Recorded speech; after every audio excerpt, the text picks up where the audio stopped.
Hello friends, आज हम discuss करेंगे फेदर्ड फ्रेंड्स के questions answers. What did swan keep the bird a secret from his colleagues.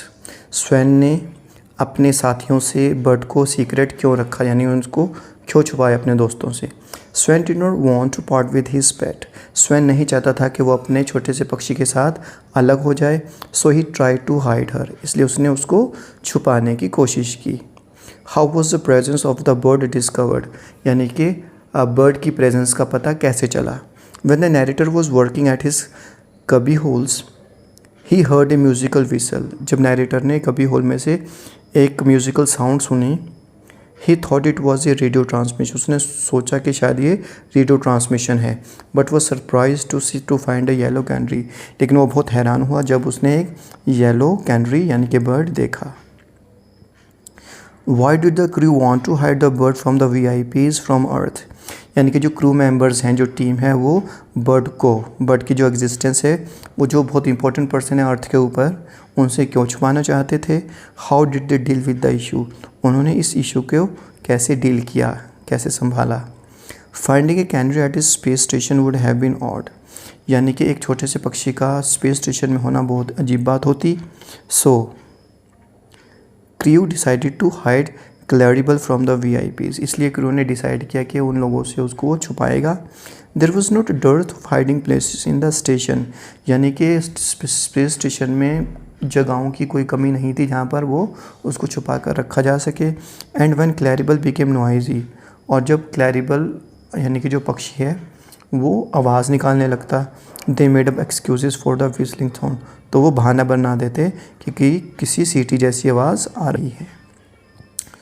What was alarm meant for, अच्छा alarm का क्या purpose था, क्यों था alarm. What had caused it's failure, और ये जो अलार्म था वो ये फेल कैसे हुआ, यानी कि इसने काम करना कैसे बंद किया। The alarm was meant to indicate the presence of any toxic gas in the air, यानी कि अलार्म का जो काम था वो ये था कि किसी भी टॉक्सिक यानी कि जहरीली गैस का पता लगाना, अगर जहरीली गैस होगी तो वो बच जाता अलार्म। और reduction in the oxygen levels, या फिर ऑक्सीजन लेवल में अगर कमी आती तो अलार्म बचकर वो चौकन्ना कर देता क्रू मेंबर्स को। Due to eclipse part of the air purifier had frozen up, अब क्योंकि इक्लिप्स यानी कि सूरज ग्रहण हो गया, इस वजह से जो एयर प्योरीफायर था वो फ्रीज हो गया, जम गया। As a result the alarm failed to go off, तो इसका नतीजा ये हुआ कि अलार्म बजना बंद हो गया, उसने काम नहीं किया। How is life in space different from the life on earth, अच्छा जो स्पेस में जो लाइफ होती है वो धरती के ऊपर जो लाइफ है उससे कैसे अलग होती है।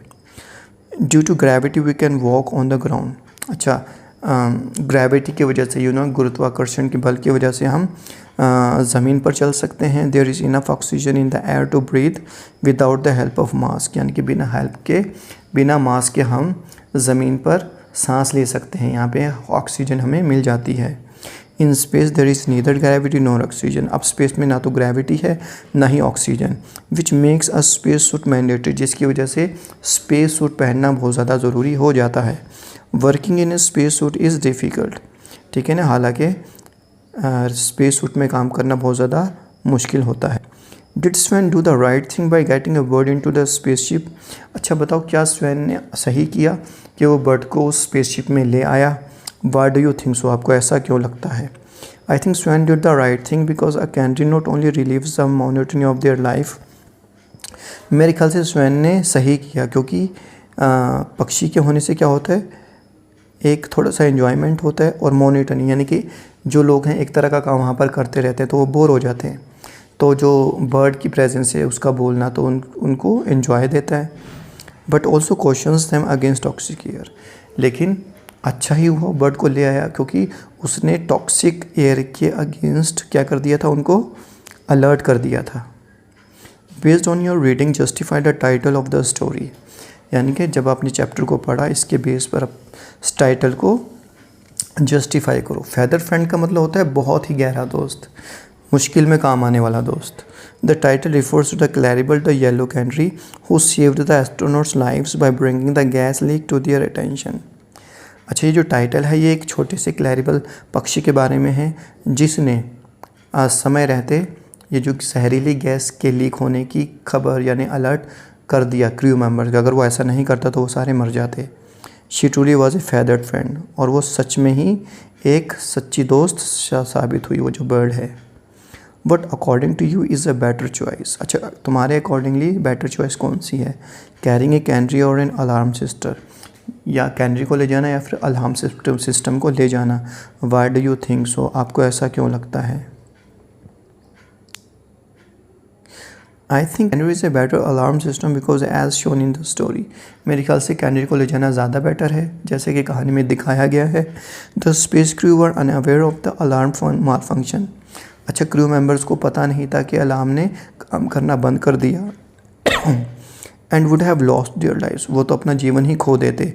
If the canary had not been there, अगर वो कैंट्री बर्ड वहाँ पर ना होती। Who saved the lives on board, Sven और कैनरी, अच्छा जो स्पेस स्टेशन में लोगों की जान किसने बचाई? स्वेन ने बचाई या फिर कैनरी ने बचाई? What do you think so, आपको ऐसा क्यों लगता है? I think Sven saved their lives because if he had not gone to look for the bird, मेरे ख्याल से स्वेन ने लोगों की जान बचाई, क्योंकि अगर स्वेन अपने बर्ड को ढूंढने नहीं जाता the crew would have died, जो क्रू मेंबर है वो मर जाते। Thank you so much, have a nice time, take care, like share and subscribe.